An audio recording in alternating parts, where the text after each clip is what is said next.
Hi friends, welcome back to our channel. అందరూ ఎలా ఉన్నారు? బాగున్నారా? నేనైతే చాలా బాగున్నానండి.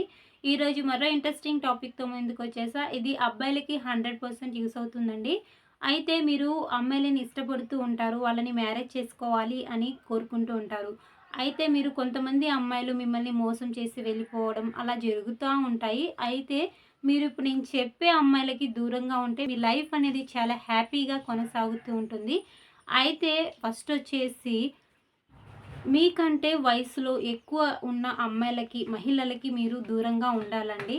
అంటే 4, 5 ఇయర్స్ గ్యాప్ ఉంటే పర్వాలేదు. కాకపోతే 10 ఇయర్స్, 12 ఇయర్స్ ఇలా గ్యాప్ మీ వయసుకు కాకుండా మీ వయసు పై తర్వాత ఉన్న మహిళలకి మీరు దూరంగా ఉండాలండి. అంటే ఇంకా చెప్పాలంటే డీటెయిల్‌గా ముసలి వాళ్ళకి, వయసు పైబడ్డ వాళ్ళకి మీరు కాస్త దూరంగా ఉండాలి.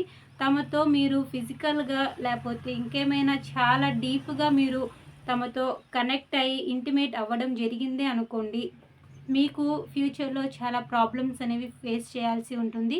మీకు ఏమైనా హెల్త్ ఇష్యూస్ కూడా వచ్చే అవకాశాలు ఉంటాయండి. కాబట్టి కాస్త దూరంగా ఉండడానికి ప్రయత్నించండి. వీళ్ళని దూరం పెడుతూ ఉండండి.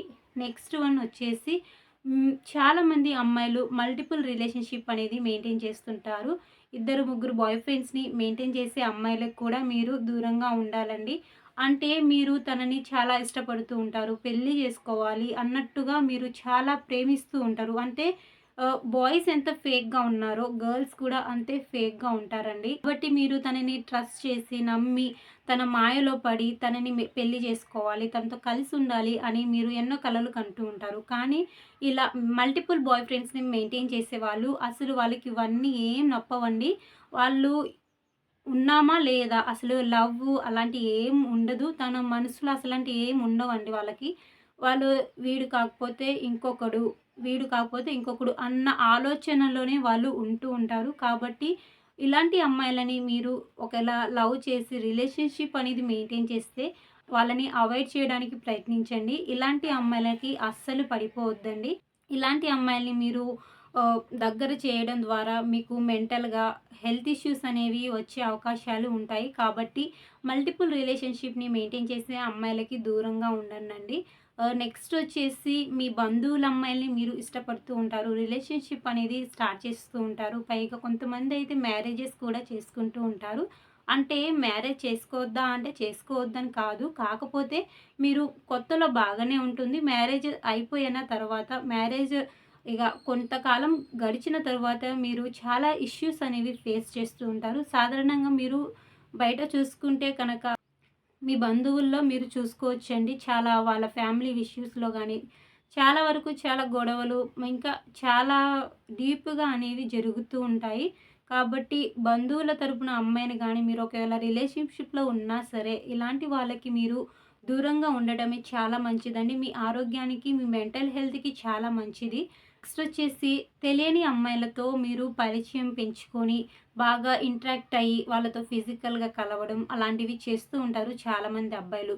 అలా చేయడం కరెక్ట్ కాదండి. ఎందుకంటే మీరు ఎక్కడో చూసి, ఎక్కడో మనసు పారేసుకొని ఏదో అట్రాక్ట్ అయ్యి తనని కలవాలి, ఇంటిమేట్ అవ్వాలి అన్న ఆతృత అనేది మీకు ఉంటుంది. అంతేకాని తను ఎలాంటిది, అసలు తనకేమైనా హెల్త్ ఇష్యూస్ ఉన్నాయా, అసలు తన బ్యూటీ చూసి మీరు తన వెంట పడాలి అనుకుంటూ ఉంటారు. కానీ తనకేమైనా హెల్త్ ఇష్యూస్ ఉన్నాయా, తను ఎలాంటిది అనేది అస్సలు ఆలోచించకుండా తనతో ఫిజికల్‌గా కనెక్ట్ అవ్వాలి అనేసి మీరు ఫిజికల్‌గా కనెక్ట్ అవుతూ ఉంటారు. అలా చేయడం ద్వారా తనకేమైనా హెల్త్ ఇష్యూస్ ఉన్నా అలాంటి అంటే తనకేమైనా హెల్త్ ఇష్యూస్ ఉన్నాయి, ఇంకా వేరే ఏమైనా ప్రాబ్లమ్స్ మెంటల్‌గా ఏమైనా ఉన్నా సరే మీరు ఎఫెక్ట్ అవ్వాల్సి ఉంటుందండి. ఆ డిసీజ్ అనేది మీకు కూడా వస్తూ ఉంటుంది. మీరు ఎంత ప్రికాషన్స్ తీసుకున్నా సరే కొన్ని సార్లు అవి ఫెయిల్ అయ్యే అవకాశాలు ఉంటాయి. కాబట్టి మీరు ఎవరో తెలియని, పరిచయం లేని అమ్మాయిలను కూడా దూరం పెట్టడం చాలా మంచిదండి. అలా చేయడం ద్వారా మీ హెల్త్ అనేది మీరు కాపాడుకునగలుగుతారు. నెక్స్ట్ వచ్చేసి మీరు ఎంతమంది మిమ్మల్ని ప్రేమిస్తారో, అలాగే అంతమంది శత్రువులు గూడా ఉంటారు కదండీ! ఈ శత్రువు తరపున ఉన్న బంధువుల అమ్మాయిలను గానీ, లేకపోతే వాళ్ళ అమ్మాయిలను గానీ మీరు ఇష్టపడడం, రిలేషన్‌షిప్ అనేది స్టార్ట్ చేయడం చేస్తే కనుక అవాయిడ్ చేయడానికి ప్రయత్నించండి. ఎందుకంటే తద్వారా మీకు చాలా ఇష్యూస్ అనేవి వస్తూ ఉంటాయి. గొడవలనేవి వస్తూ ఉంటాయి. మీరు ఇప్పుడు బాగున్నా సరే ఫ్యూచర్‌లో చాలా ఫేస్ చేయాల్సి వస్తుంది. మీకు చాలా మెంటల్ హెల్త్ అనేది చాలా డిస్టర్బ్ అవుతూ ఉంటుంది. శత్రువులకు కలిగిన అమ్మాయిలను కూడా అవాయిడ్ చేస్తే చాలా మంచిదండి. ఇలాంటి అమ్మాయిలని అవాయిడ్ చేయడం ద్వారా మీ మెంటల్ హెల్త్ గానీ, మీ ఏ హెల్త్ ఇష్యూస్ కానీ ఎలాంటివి ఉండకుండా చాలా బాగుంటారు మీరు. నెక్స్ట్ వచ్చేసి ఏంటంటే ఫైనల్‌గా చాలామంది అబ్బాయిలు అంటే ఇర్రెగ్యులర్ అంటే చాలామంది అక్రమ సంబంధాలనేవి పెట్టుకుంటూ ఉంటారు. అంటే ప్రెగ్నెంట్ లేడీని కూడా అస్సలు వదలరు. అంటే ఇష్టమో లేపోతే కోరికో లేపోతే తెలియదు. కాకపోతే కొంతమంది ప్రెగ్నెంట్ లేడీని గూడా అస్సలు వదలరు. ప్రెగ్నెంట్ ఉమెన్‌ని కూడా చాలామంది ఇంటిమేట్ అవుతూ ఉంటారు. ఫిజికల్‌గా కనెక్ట్ అవ్వడం ఇలాంటి తప్పులు చాలా చాలా చేస్తూ ఉంటారండి. ఇది కరెక్ట్ కాదు. ప్రెగ్నెంట్ లేడీని మీరు అంత ఇంటిమేట్ అయ్యి అంటే అక్రమ సంబంధం పెట్టుకునే అంతగా అసలు చేయకూడదండి. ఇలా చేశారే అనుకోండి మీకు చాలా అంటే చాలా హెల్త్ ఇష్యూస్ అనేవి వస్తూ ఉంటాయి. అలా చేయడం కూడా అస్సలు కరెక్ట్ కాదండి. కాబట్టి ఇలాంటి మహిళలకి మీరు చాలా అంటే చాలా దూరంగా ఉంటే మీ లైఫ్ అనేది చాలా అంటే చాలా బాగుంటుందండి.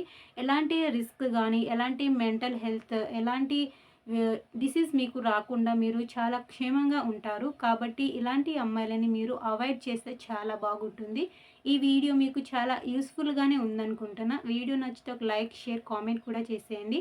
మీ మీకు లవ్ గురించి ఏమైనా సమాధానం ఇంకేమైనా కావాలి అనుకుంటే నన్ను ఇన్‌స్టాగ్రామ్‌లో కాంటాక్ట్ అవ్వండి. ఛానల్ డిస్క్రిప్షన్‌లో ఉంటుందండి. కాబట్టి ఎవరికైనా ఏమైనా సందేహాలు, ఏమైనా ప్రశ్నలు ఏమైనా ఉన్నా సరే నన్ను కాంటాక్ట్ అవ్వండి. నేను ప్రతి ఒక్కరికి రిప్లై అనేది ఇస్తూ ఉంటాను. ఆ క్వెషన్ అనేది జెన్యూన్‌గా ఉంటేనే నేను రిప్లై అనేది ఇస్తూ ఉంటానండి. కాబట్టి జెన్యూన్‌గా అడగండి. ఓకేనా? మరో నెక్స్ట్ వీడియోలో కలుసుకుందాం. Bye bye.